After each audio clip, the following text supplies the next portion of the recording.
This is Walk to Wealth, episode 10, and yeah, we're in the double digits now.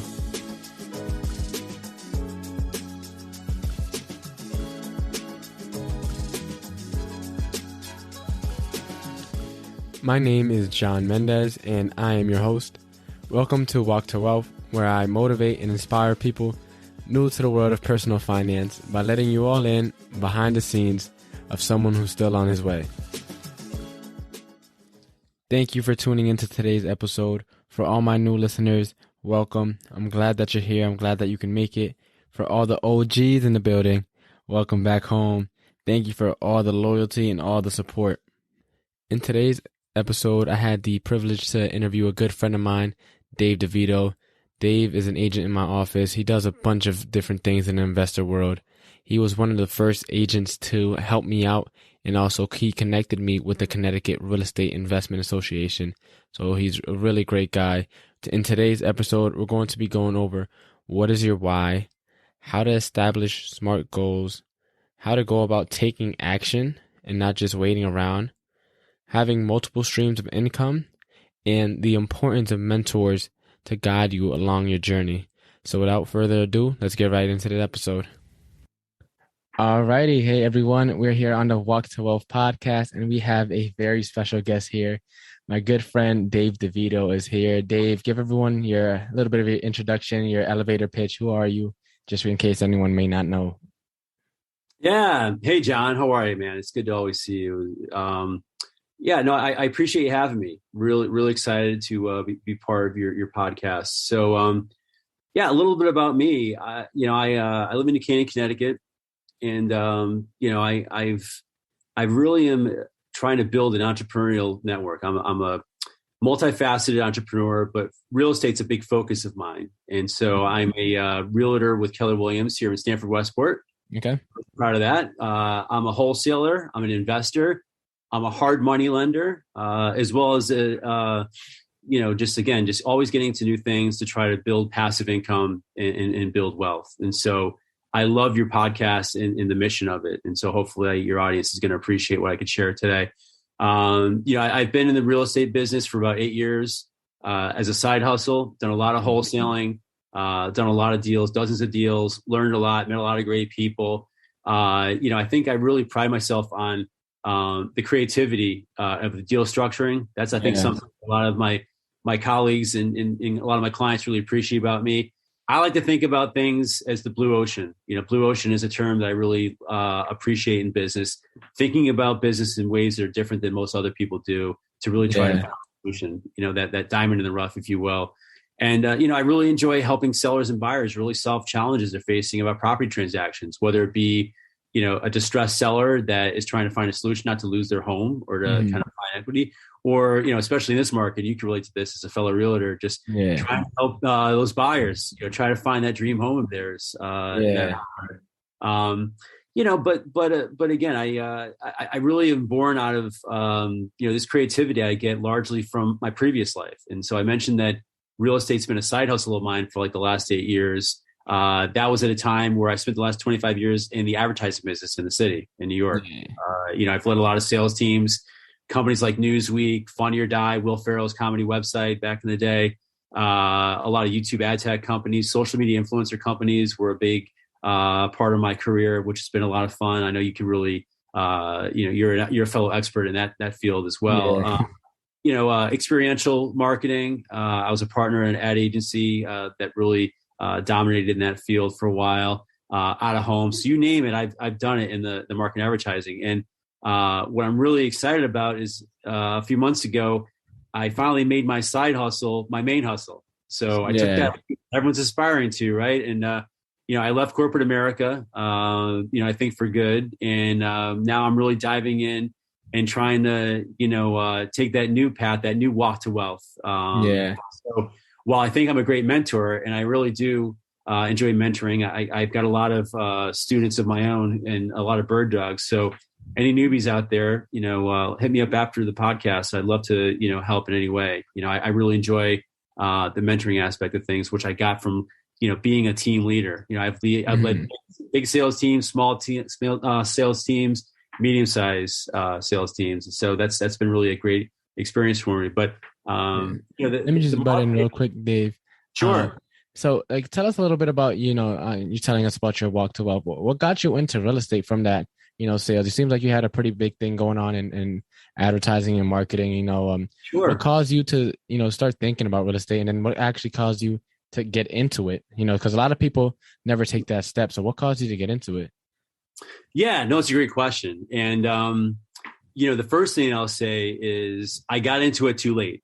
And what I say, Hmm. so, I got into it probably about 15 or 20 years after I really started to think about it. And so I'm a victim of, I teach to do things, and learn from my mistakes. And my mistake is waiting. Never wait. And so that said, but to answer your question, John, my wife, knowing that I was really interested and passionate about trying to figure out real estate investing, we got a postcard from Tarek El Moussa, the famous, house flipper from TV. Hmm.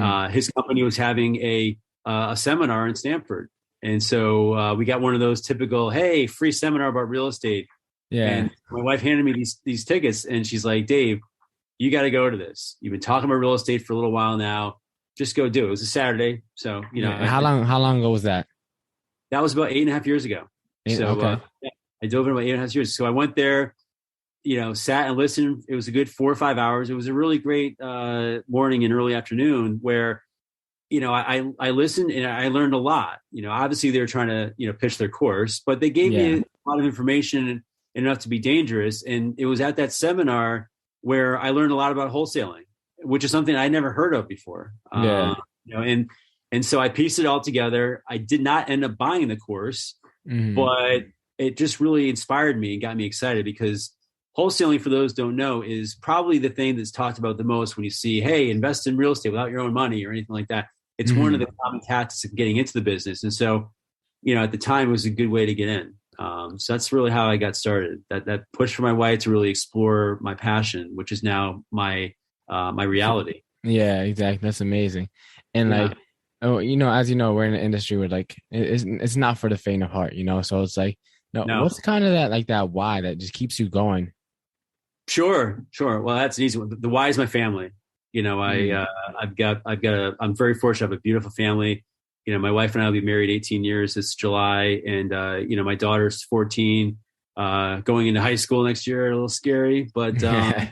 she's a great kid, and my son is going to be 10 next month, and so I do it for them. I know it's cliche. A lot of guys, my age say that, but it truly is. But going beyond that, it's trying to just have that freedom. Again, I understand another cliche, but it's really the truth.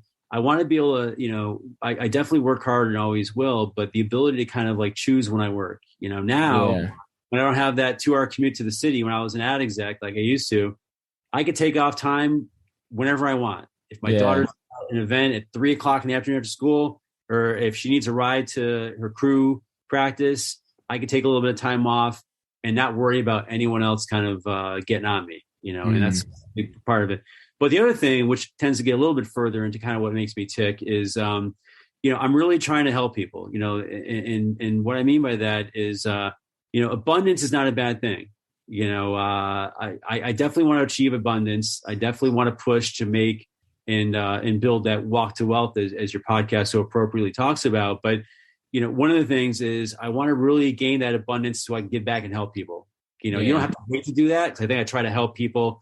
I love to volunteer. I founded a nonprofit for dads here in New Canaan, my town, which really teaches our children really about being grounded and giving back and helping each other. But once you have that abundance, you have more impact. You've got more, financial resources, equal Yeah. capabilities of helping people. And so I take that, and one of my visions is really help teach people real estate, how to become successful in real estate if they aren't in the most fortunate. They can't go to, afford to go to college, for example, or afford like a fancy education, but they're, genuinely hardworking, good people Yeah. with aspirations. I'm here for them. As you know, I invest in a lot of different C-class or developmental neighborhoods.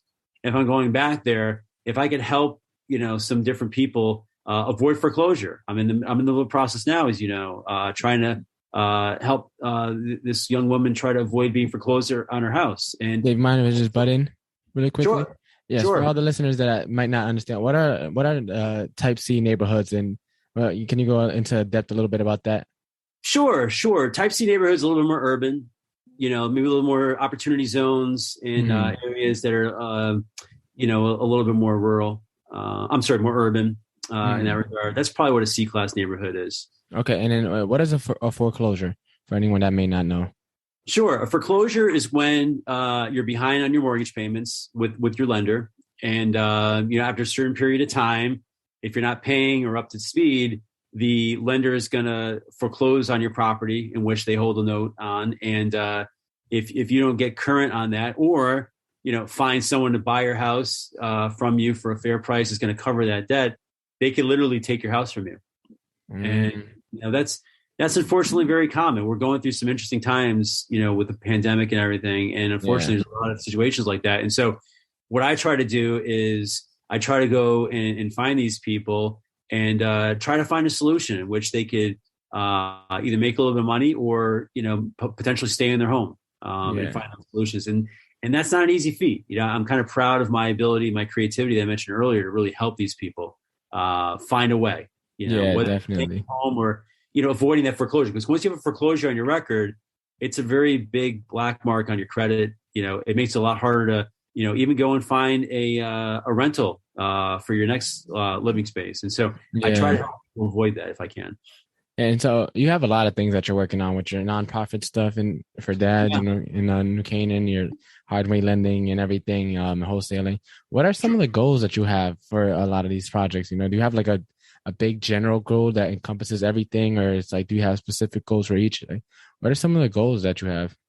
sure. No, it's a great question. So, I'm building out right now, and as a new full timer, I'm literally right in the middle of the initial stages of the next phase of my pivot, right? And Yeah. so I'm building out a holding company structure right now with my lawyer and my accountant for entities.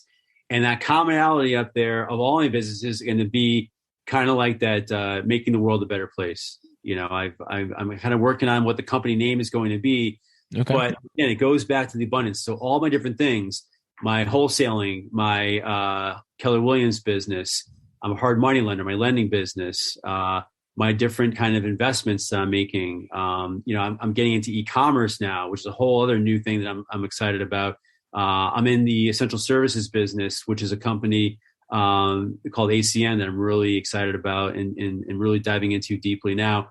But all these things are going to, again, acquire financial benefits. I'm making money. I'm not doing a nonprofit for this entity, but again, once that I kind of acquire and build up and replace the income that I just left, because I did leave a pretty hefty salary. I'm not a young guy like you. I've kind of spent a lot of time building that up, Yeah. but I'm trying to replace and grow that income to obviously take good care of my family, but then Mhm. also have that extra, that abundance, so I can go on there and pass it on. Listen, I'm very blessed. I'm very fortunate. I've had a great life so far. My life is not over, far from it. Mhm.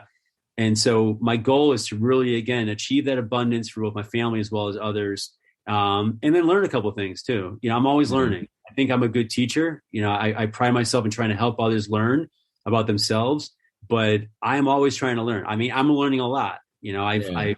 I've really, I know how to run sales teams for doing that. I've got a decent sense for business, but I've never built a company. Right. And so Mhm. that's my learning, that this is a new pivot for me, which is energizing me. My wife tells me all the time that I'm a different person than I was 3 or 4 months ago. This is that next journey of the pivot is something that I'm really looking to build towards and really leave a legacy for myself and my family. Like I want to pass on something to my children, whether they actually execute the business or not, but it's something that's Mhm. going to help them endure after I'm long gone. So that's Yeah. kind of my mindset, if you will, of why I'm doing all this stuff. Yeah, definitely. That's super important to have a mindset. And aside from actually having a mindset, what is it do you think that got you to where you are now? Aside from having a mindset, and what was like one of the most important things that you had to do? Sure, sure. No, that's another good question. I mean, it's a couple of things. I think that my work ethic is part of it. I come from a blue collar family. My dad was a hardworking sprinkler fitter. My mom was a nurse, working 15 hours a day sometimes. And I learned that work ethic from them early in life, and that's kind Mhm. of I'm not the smartest guy in the world. I think I'm pretty smart, but I'm not the smartest guy in the world. But Safe my to say you're a effort, pretty smart guy. yeah. Oh, thanks. You say the sweetest things, but that effort can get you through, right? I was the same way, as an athlete in high school. I wasn't the most talented athletically, but my work ethic and, my hustle, if you will, kind of got me. And that same metaphor goes towards my life and business and just in general. I push myself in that regard. So that's one of the things. But then the other thing is just my creativity and just my drive to just do things that other people aren't willing to do. That's probably one of the toughest things. Most billionaires or millionaires will tell you that it goes back to the whole blue ocean philosophy, right? Yeah. Being an entrepreneur is scary, as you know. 98% of the world just has a fine life, nothing wrong with it. They just go work those 9 to 5s. They do what society tells them to do and all that. And that's great. Nothing wrong with that. But for me, I did do that for a long time and I did very well. And I built myself a pretty nice life that I'm thankful for. But now I'm looking to really take it to that next level of just having the ability to try new things. People say that I'm doing a lot. And they say I might be stretching myself too thin. Maybe I am. I don't know. But I think I'm really good about compartmentalizing all these different things and how to doing that, how to implement leverage. That's one of the things I'm setting up right now. I can't do all this alone. I know this. And so that aspect of things is, I think, what really is keeping me going and making me successful. That and just being humble. A good mentor of mine, former boss, said, hey, be proud, be confident, but be humble. And that professionalism and that giving is a big part of what my DNA is. And that's what I try to do to kind of connect with my clients and my colleagues. Yeah. And I love the fact that you said that you admitted that you can't do this on your own, because I feel like a lot of people my age now want to become a self-made millionaire. And like for me, I always felt as if, the idea of self-made millionaire, like that buzzword got thrown around a lot. And I always felt like, it was a cool title to bestow upon yourself. And like me entering real estate, like, God forbid I try to do all this on my own. Like, I would be screwed completely. You were one of the first agents to reach out to me, and like, thankful for you because you introduced me to the Connecticut Real Estate Investment Association. And then from there, I was able to make tons of connecting. And now it's like, investing is kind of what drew me into real estate, as my audience kind of already knows. But it's like, you kind of actually made that a reality. It went from me just like listening to Bigger Pockets and books and stuff like that in the forums on my own to like, now you kind of introduced me to the actual investor world and reality. And you really made help me like get in front of people that are also investing and actually making this happen in real time, and not just in a book or in a class or in a story. They're actually doing it real time. And so you were helpful for me. And so you also mentioned too how a former mentor of yours gave you some good advice. And how have mentors played a role in getting you to where you are? Because as I said, you're doing a bunch of different things. So like, how did you stay directed and accountable to all your stuff that you wanted to do? Yeah, no, absolutely. I mean, getting back to your original statement, no one's 100% self-made millionaire where they do it alone. I don't care who you are, no matter if it's Jeff Bezos, whomever, the top of that, Bill Gates. They might have the drive and the feel of it, but they didn't become millionaires or successful all by themselves. Foremost. So it's okay to ask for help. I mean, that's another good piece of advice I got really early when I was young, when I first broke into the advertising industry. Raising your hand for help is something that is not just okay, but it's necessary. I don't care how smart, how hardworking you are.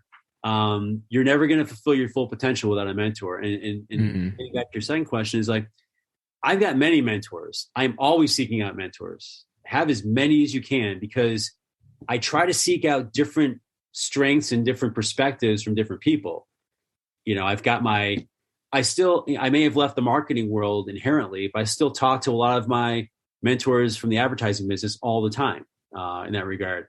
I didn't mention this before, but I used to be a sports writer. That was my first job out of college. I was a writer. So that tends to be my creativity. I still talk to some of my former editors from, 30 years ago when I was a sports writer. But in terms of the real estate, I've worked with many different accomplished investors. You mentioned CT RIA. Those are great people there. I definitely highly recommend anyone to check that out.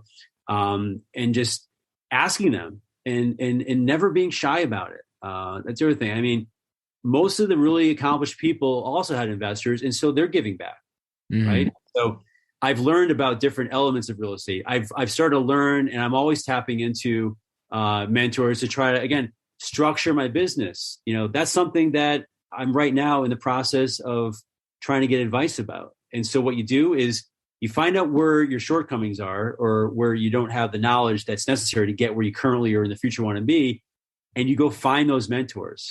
Yeah. Whether a paid coach, I've invested money, out of pocket in paying coaches, or just someone where you could trade off, and that's the other thing. When you're building partnerships, the best partners are the ones that complement you. Finding partners that do the exact same thing, have the same knowledge base, doesn't make them a bad partner, but you want to try to complement and find people that complete you, as they say, right? And so that's kind of what I'm trying to seek out right now.